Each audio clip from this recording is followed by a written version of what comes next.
noriu dar pakalbėti apie patį avizo produktą, nes tai, kas jame yra, pasiremiant tais laboratoriniais tyrimais, kurie buvo atlikti Kauno technologijos universitete.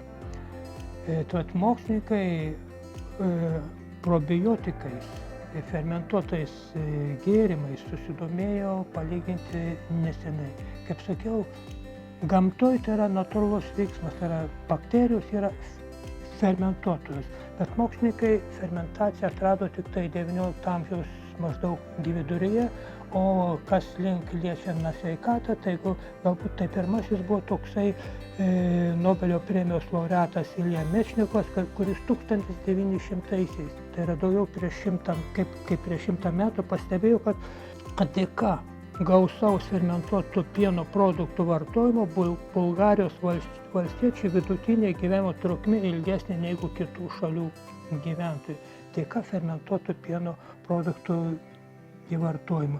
Ir tuo metu buvo išskirta keletas laktobacillus padermių ir nustatyta, kad jos gali gyventi, kolonizuoti žmogaus žarnyne. Ir ten taipogi išlikti fiziologiškai aktyviomis ir taipogi užkirsti kelią patogeninių mikroorganizmų veiklai. Ir paskui vėliau buvo atlikta daug klinikinių tyrimų, kurie rodo, kad probiotikai organizmui gali suteikti daug naudos, įskaitant virškinimo gerinimą, imuninės sistemos stiprinimą, žarnyno mikrobiomos modifikavimą, tai yra keitimą, ir gali užkirsti kelią alergijoms, padeda įveikti viduriavimą bei valdyti kai kurias imuninės ligas ir taipogi mažina cholesterolio kiekį kraujyje. Ir taip pat probiotinių produktų vartojimas yra kaip prevencinė, tai yra apsauginė priemonė prieš maisto sukeliamas alergijas, prieš vėžį, o ypatingai prieš storosios žarnos vėžį, vadinamąją karcinomą. Ir nustatyta, kad probiotikai vartojami kartu su maistu yra geriausiai įsisavinami organizmo, nes bakterijos geriausiai įsisavinami organizme, nes bakterijos lieka gyvybingos pereindamos visą virškinamąjį traktą. Laktobacillus bakterijos, jos nebijo rūgšties, jos pačios gamina rūgštį. Ir labai svarbu žinoti, kad norint, jog vartojami probiotikai teiktų naudą, jie turi būti gyvybingi, todėl visuotinai yra priimta, kad gatave produkte turi būti ne mažiau kaip 10/7. Tai yra 10 milijonų gyvybingų ląstelių viename kubinėme mililitre. Viename kubinėme centimetre, kitaip sakant, mililitre. Todėl atlikta yra daug tyrimų, nustatant, kiek gyvybingų produktų išlieka gatave produktą, jį laikant ir vartojant. Ir štai avizo tyrimai buvo atlikti Kauno technologijos universiteto cheminės technologijos fakultete bei taipogi Lenkijoje Gdynės mieste esančioje Hamiltono laboratorijose. Ir tradiciškai probiotikams tiekti dažniausiai yra naudojami fermentuoti pieno produktai. Kaip sakiau, ir Bulgarijos valstiečiai naudoja fermentuotus pieno produktus, tai taipogi ir visų kitų tautų žmonės ar valstiečiai, kurie augina melžiamus gyvulius. Tačiau pieno produktai turi ir neigiamų savybių. Visų pirma, tai pieno cukrus, laktozės netoleravimas arba alergija pienui. Ir taip yra todėl, kad kaip numatyta pačios gamtos, didžiosios raidės, pienas yra tik tai kūdikio maistas. Tik tai vėliau, prasidėjus žemdirbystei, kai gyvūnai buvo prijaukinti, tai tada kai kurios tautos išmoko, pripratino savo organizmą virškinti pieną ir išaugus iš kūdikystės amžiaus. Šiaip tai natūraliai yra tautos, kurios niekada nevartojo pieno, jos negali ir dabargi vartoti pieno. Kadangi išnyksta kartu nutraukus žindymą, išnyksta hormonas, kuris virškina cukraus, tai yra pieno cukrų laktozė. Ir dabar kai kurių apie 20% ir civilizuotų šalių gyventojų, kurie yra įpratę vartoti pieno produktus, organizmas nevirškina laktozės. Apie 20%. O štai avižose, iš kurių gaminamas avizoninė yra laktozės ir labai mažai cholesterolio. Ir čia galima išvardinti avižų pagrindų sukurtų maisto produktų privalumus. Tai tyrimai parodė, kad sveikatinančios avižų savybės ir jų didelė maistinė vertė lemia tai, kad jos yra daug tirpių skaidulų, nepakeičiamo amino rūgščių, nesočiųjų riebalų rūgščių, oleino, linoleno rūgšties, vitaminų A, B12, B6, B9, vitamino D, ypatingai E, mineralų, kalcio, fosforo ir geležies ir taipogi fitochemikalų. Ir pagrindiniai avižose esantis antioksidantai yra polifenoliniai junginiai ir taipogi vitaminas E. Be vitamino E avižos yra geras kitų vitaminų, tokių kaip tiaminas, riboflavinas, niacinas, pantoteno rūgštis, vitaminas B, foliatas šaltinis. Ir be to avižose, kaip sakyta, nėra glitimo, todėl jų avižų vartojimas yra naudingas žmonėms, kurie serga celiakija, tai yra netoleruoja glitimo. Ir nuo seno yra žinoma, kad avižos yra puikus maistinių skaidulų, antioksidantų ir gerai subalansuotų baltymų šaltinis. Be to, avižose yra daug skaidulų, kalcio, geležies, cinko ir nepakeičiamų amino rūgščių. Yra daug lipidų, kiekis įvairiose gyveislėse svyruoja nuo 5 iki 9%. Ir dėl visų savo unikalių savybių avižos sveikatimo tikslais tinka vartoti sergantiems diabetu, sergantiems dislipidemija.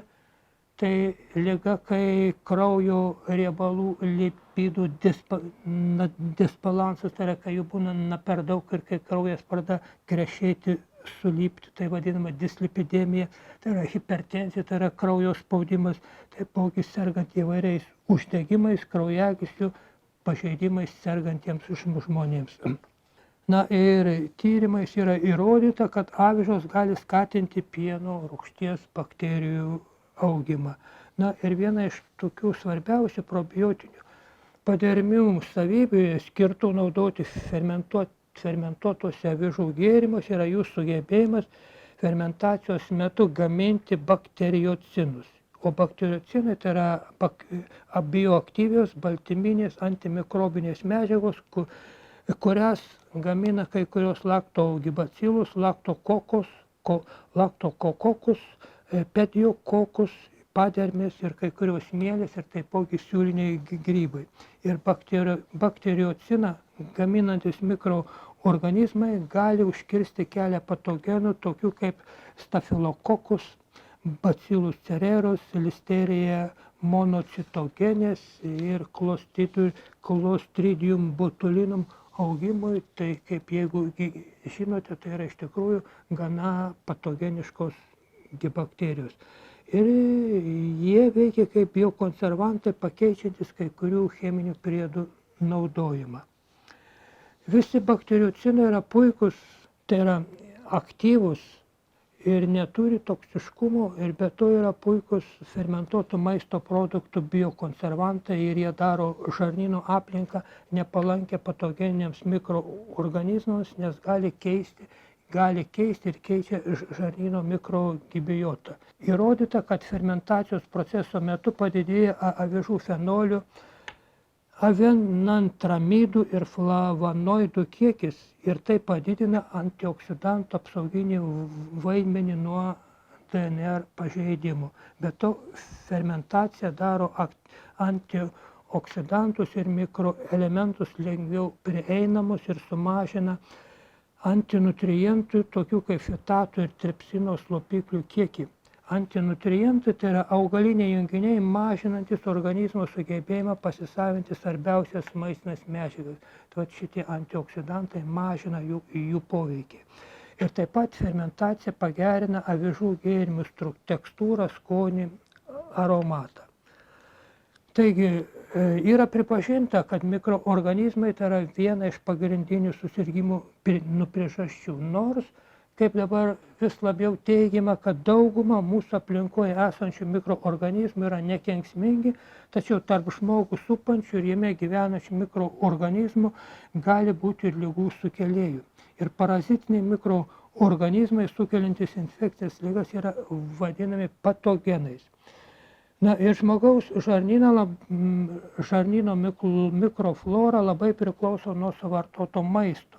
Ir todėl vartojant gerosiomis bakterijomis praturtintus produktus galima pakeisti kenksmingus mikroorganizmus naudingomis rūšimis. Ir probiotikai skatina naudingų žarnyno bakterijų augimą ir tuo pačiu mažina kenksmingų mikroorganizmų kiekį.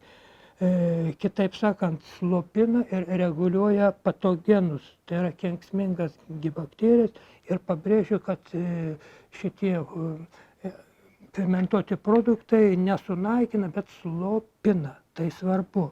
Taip yra slopinant palaikoma pusiausvyrą mikrobiome tarp įvairių bakterijų rūšių ir tuo pačiu, kai išlieka kitos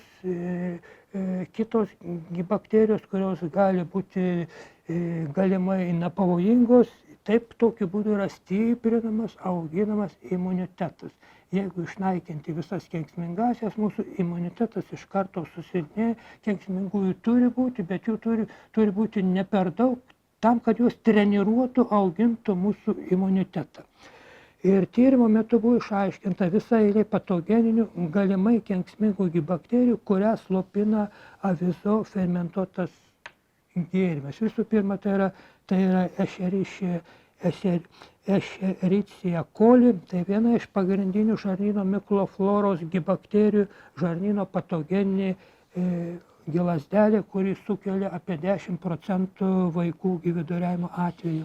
Ir tai yra slopinama taipogi Enterococcus faecalis, slopinama salmonelė, Typhimurium, slopinama Listeria monocitogenes, Staphylococcus, mikrokokas ir kitos bakterijos, slopinamas Candida albicans, tai yra mėlio rūšis, grybėlinis augalas, kuris nedideliais kiekiais gyvena mūsų organizme įvairiose mūsų vietose, ir jeigu tik tai rūgštingumas sumažėja, taip pat albicans pradeda plėstis, pradeda veikti, rūgštingumas padidėjus, vėl būna nuslopintas, jis būna, bet jisai mums nieko nekenkia.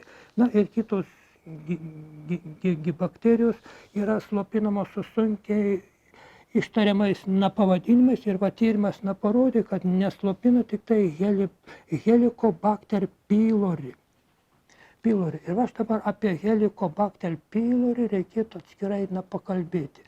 Dabar vis daugiau eina, tai yra bakterija gyvenanti mūsų skrandyje. Ir tai čia prieš kažkiek metų buvo įtarta, kad jisai sukelia skrandžio žaizdas. O dabar vis daugėja tyrimų, pasirodo, kad Helicobacter pylori išnaikinimas kenkia žmogui. Žmogus pradeda sirgti kitomis ligomis, ir pasirodo, kad mes praktiškai visi turime tą Helicobacter pylori apie 80%, ir visi tie, kurie turi tą Helicobacter pylori, yra sveikesni. Ir tie, kurie neturi Helicobacter pylori ir geria antibiotikus, kad jie išnaikintų, jie pradeda sirgti kitomis ligomis. Ir pasirodo, kad ta bakterijų įvairovė, jų simbiozė, vienas kito, palaikymas ir vienas kito, poveikis viena kitai, treniruoja mūsų imunitetą ir apsaugo būtent nuo daugybės ligų.